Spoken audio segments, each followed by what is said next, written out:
Madume ka lapeng re le amela lenaneo la rona le ratehang la the Ladies Club. Nna lebitso la ka ke Lebo Motsoeli. Thank you for joining us right here mo kanaleng ya rona ya bobedi, where you belong, as we bring you Mzansi's top women's sport talk show. Well, my name is Vaylen Kirtley. Good morning to you and welcome to the show. We have such an amazing program lined up for you. Our game changer today is a netball legend and G-Sport Hall of Famer netball coach Hazel Gumede. I'm really looking forward to our conversation with her, and we're going to unpack what it means to actually be a female coach in South Africa.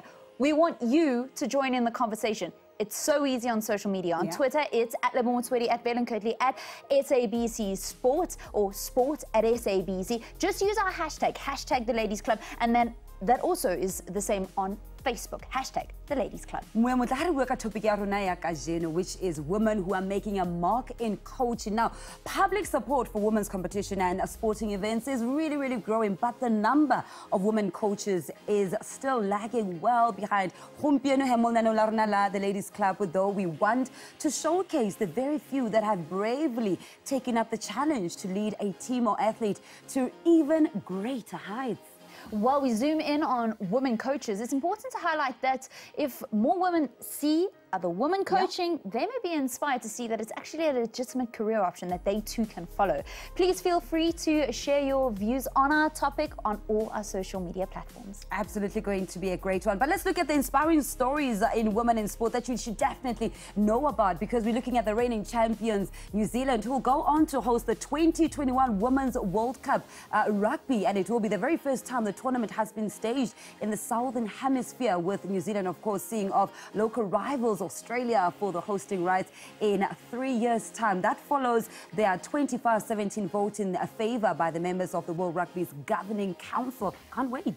I know. New Zealand and rugby, they are synonymous with one another. New Zealand are the most successful team in the history of the Women's World Cup. No surprises there. They've won 5 of the previous 8 editions. Now, fixtures in the 6-week tournament are going to be split between Auckland and Whangarei, with match venues including Auckland's Eden Park, which you'll know it's the spiritual home of New Zealand rugby. I absolutely can't wait for that one. But before we go any further, let's look at the quote of the day, because that's what we like to do, inspiring you guys at home. Today, though, we echo South Africans' media marvel and business powerhouse, absolutely lover, Carol Bauer. And she says, don't pursue fame and fortune, as they can be fleeting. Doing what you love and what you're good at is far more rewarding. Once you have chosen this career, be diligent and know what you want. Then pursue it wholeheartedly. The universe rewards persistence coupled with passion. That's the former presenter turned businesswoman and handbag designer who is living her best life. She's popularly known for hosting and later producing a talk show, Motsoeli, which is still on SABC too. Well, her production company, Carol Bauer Productions, has produced numerous successful television series and documentaries, including Nowhere Land and Hooked. She's involved in several business projects and divides her time between her family, her business interests, and her work with UNICEF South Africa. Wow. So she is a philanthropist, she's a businesswoman, she's a true inspiration. And I love what she has to say there, you know, whatever you're seeking in life, make sure it is something that really speaks to your soul and that it is worth something, not something that is fleeting. Because the universe always works with you, Vaylen. You know, I mean, you and I have been here forever and a day, but the universe will conspire, especially when you have a good heart in it. You're not running after the fame and the fortune and the social media relevance, but when you do what you love and love what you do, the universe speaks in favor. You're speaking about our game changer, actually. Really? Yes, Hazel Gumede. You know, she didn't know how she was going to make it in netball. Wow. In those dark days of apartheid. But she did it, and she did it for passion. And she's got a story to tell. So that's coming up all after the break. Stay with us. You're watching The Ladies Club.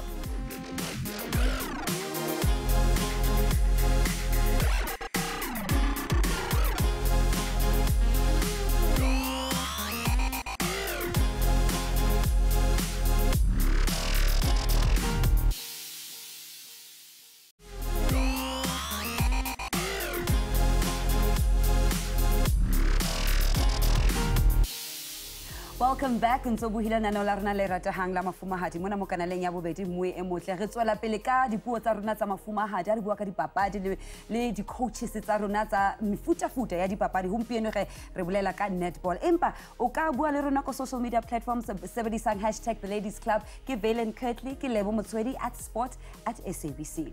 Before we introduce our game changer, let's tell you about something that you need to know about, because today is all about coaches. So the 2018 FIFA Under-17 Women's World Cup in Uruguay, where we've got Botswana competing. It's the first ever edition of the tournament to be played on the South American continent. But this is something that's really interesting and relates to today's theme. Both head coaches of Mexico as well as Mzansi, Monica Vergara and Simpiwe Dludlu, are former players of their national teams. Wow, that's really amazing. And to think that they're back there. Vergara, of course, representing Mexico at the senior level rather, competing in 2040. Papadin Sadio Olympic in Midludlu la Mohopola made her first appearance for the senior national team Kaslimosa 2006 during the match Hane Africa Bura Ikopan Salim Mozambique. She was, of course, then captain of the national team between 2009 and 2010, finishing her clay career for South Africa on 63 caps. One of my favorites, delicious. Can't wait to have them back so we can get an insight as to the experience of the Under-17 World Cup. It's great because often when our players leave the national setup, we always say, please don't go with your knowledge. We need it to be plowed back. So it's so good to see that as women's sport develops, that is a trend that we want to continue growing. Let's introduce you to our game changer today. Hazel Gumede is an accomplished netball coach, mother of 2 boys and a grandmother too. The proud Soweto resident was a talented netballer back in her playing days and a prolific goal shooter. To her fans and admirers, she had many nicknames, of which we'll tell you about a little bit later on, but she'll always be known as special. She retired, of course, as one of the greatest netball players in Mzansi. Ladies and gentlemen, Mabuhi Barona, let's welcome her to our studios, our home. Good morning, Mama, and welcome to the Ladies Club. Good morning, Lebo. Good morning, Vaylen. It's really great to have you in our studio because the journey that you've had as a netball player is none comparable to the kids that are born today, where things are a little bit easier. Netball 1976. Yes, netball was introduced in 1976 during the appraisal. Yes. And we started playing because we were playing basketball then. Yeah. Not the American basketball, but basketball that is korfball. Wow. Yes, that is what we were playing. So netball was introduced. I was still at school. I was at Lengwe High at that time. And then I moved to Thabo High, where netball was happening. And then you led them to the school's championship title with Thabo Senior in 1980.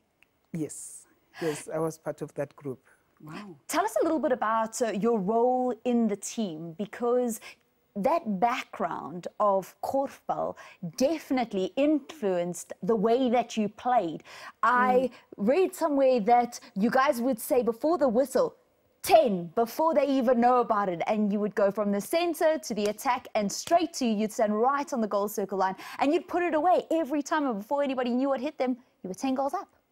Oh yeah, that was the spirit, because when we start playing, we just had goals to say maybe for this one, it's for the coach, and we're just going to give a 15 goals in 15 minutes. Wow. And that is exactly what we're going to do. Sure, and then you went on from there to be the first black woman to play back then for Southern Transvaal.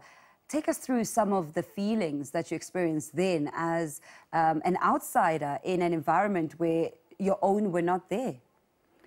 Well, it was a surprise, and it was kind of scary, because I didn't know about it until I saw it in the newspaper. Wow. At that time, it was the World newspaper before Soweto. Yeah. So it was then, and when I saw it, I was like, maybe it's not me.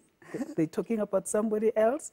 But then my coach confirmed that it was actually you. And it was in the newspapers like every day that a Sowetan, because it's a girl from Soweto, being the first black player to play for Southern Transvaal. Wow. And then they didn't let you know where the practice was going to be? Unfortunately, yes. Take us through the story. Tell us what happened. Yes, we were supposed to go play in Uppington.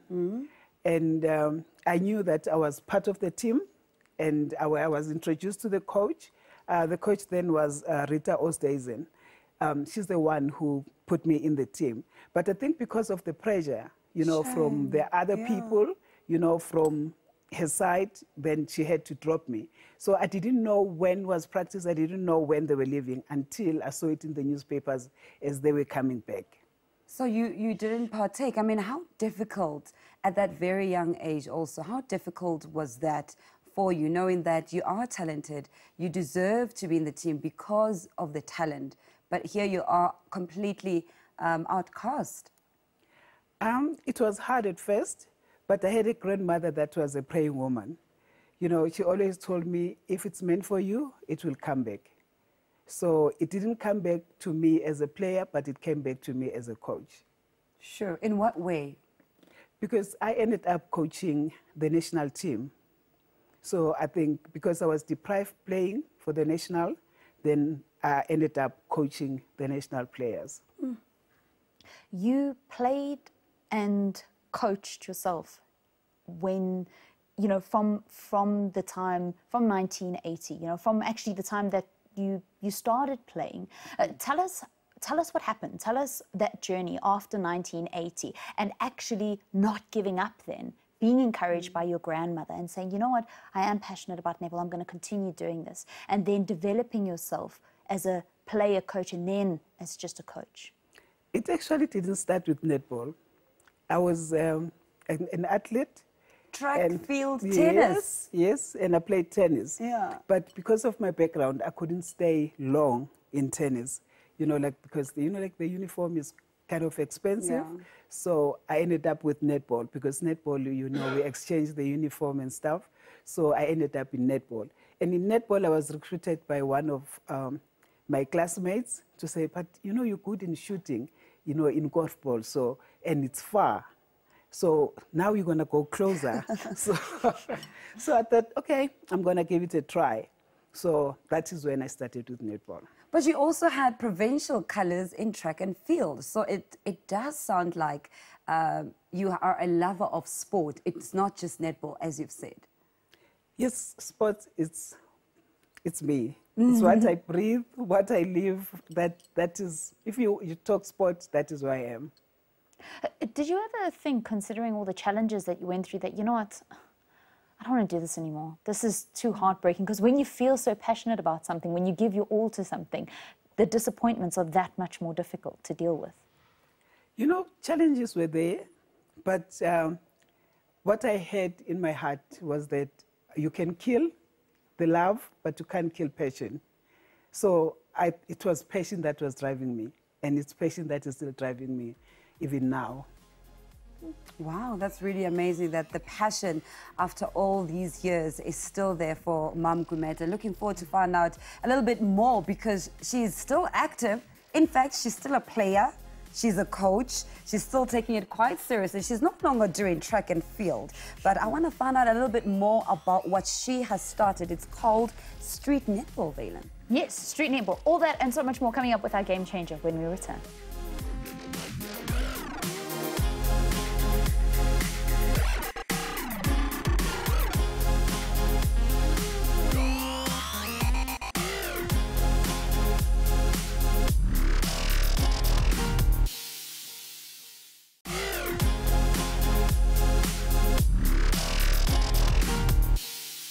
Welcome back. You're watching the Ladies Club. Thank you so much for staying with us. You see, even when we go to a break, we talk. That's how we like to do it because you are tuned into the premier women's sports talk show here in South Africa. Now, before we get into our conversation and we're looking at the trailblazer for today, we zoom in on a lady who's blazed the trail in the sporting world. Now, our superstar today is Dorette Badenhorst, who's also known as Dot. She is known for steering the NWU Pukke to the title back in 2015 varsity netball competition. She's been in coaching for more than 2 decades and was last year named as the new head coach of the Fireballs for the Brutal Fruit Netball Premier League with Dumisane Chauke as her assistant. The two also paired as the Spa Baby Proteas coaches for the last 2 years. Absolutely incredible. She is also privileged to work with former Australia coach Norma Plummer at the Proteas and believes that the opportunity will also help her take the netball coaching career to even bigger and higher heights. But we do have a game changer in studio. That's Hazel Gumede, and we're talking about trailblazers there. But you also you were a trailblazer back in 2011, being awarded the 2011 G Sport Hall of Fame. You were put on the Hall of Fame under the G Sport Awards. Tell us and take us through that celebration of your career back in 2011. I got a call from Kes Naidu, and she said she wanted me to come coach, you know, the young girls. And so I said, yes. I didn't know where the girls were coming from, but then just because she said coaching, then I said, it's okay, it's school girls, I'm going to go coach. And later on, I'm told you need to be at Wanderers, you know, for G Sports Awards. And I didn't know what G Sport was. Then when I got there, and, you know, like names are called, they're media person, and, you know, good fashion person, and all those people. And then the next thing, the Hall of Fame for 2007. And I'm sitting there. I don't even know what is that. And then they called Hazel Gumede. And I'm looking around. Who are they talking to? Are they talking about me? But you're the only Hazel Gumede in the room. Wow. So I stood up and I went. And I was awarded by Penny Haynes. Let's relive that moment for you.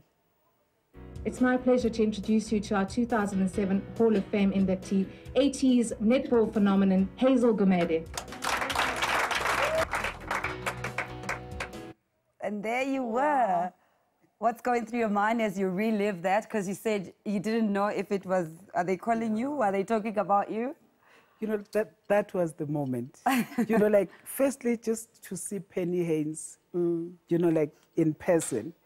That was just a mind blower. I was very happy, very excited, and very overwhelmed because after so many years, I thought, you know, people have just forgotten about me and stuff, and then only to find that Kes has something in mind, and then she came up with the Hall of Fame.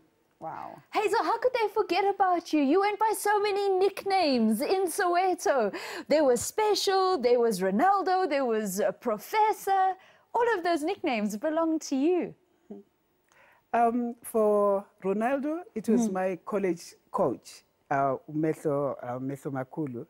Then when I played, when I just catch the ball, she'll just go, Ronaldo! And he knew very well that it was going to be a goal. Wow. So with Professor Hazel, it was a gangster in the township. So because I'm Hazel, then I ended up being Professor Hazel. Wow. And then Special, I got that name from Mika Mulife from the Sowetan. He was the editor then, so yeah. And there was another nickname. Obvious. Yes, obvious. Obvious was mostly from the spectators because when the ball comes, it's like, when the obvious. ball, yeah, it's obvious. Obvious. So, obvious. Wow. Now, so, and then this happened in 2011, which is what I was mentioning earlier. The Andrew Mlangeni blazer that was awarded to you by then Minister of Sport, Mr. Fikile Mbalula. What went through your mind when you knew this was what was going to happen? It's one of the highest accolades, really, you can receive in South African sport. Yes, with this one, it was immediately after the G Sport Award. And we had the Shiros in Sport. I think it was playing around that time because I remember I was admitted in hospital I was operated on the 8th, and then it played on the 9th. And on the 11th, then I had to go to this function. And just to see the minister, you know, like, I'm getting a blazer from the minister. It was like, What is the most special moments of your career? Because you speak so beautifully about these accolades, which look back to your career that as a player and then developing into a coach. But what's the most special thing that's happened in your netballing career?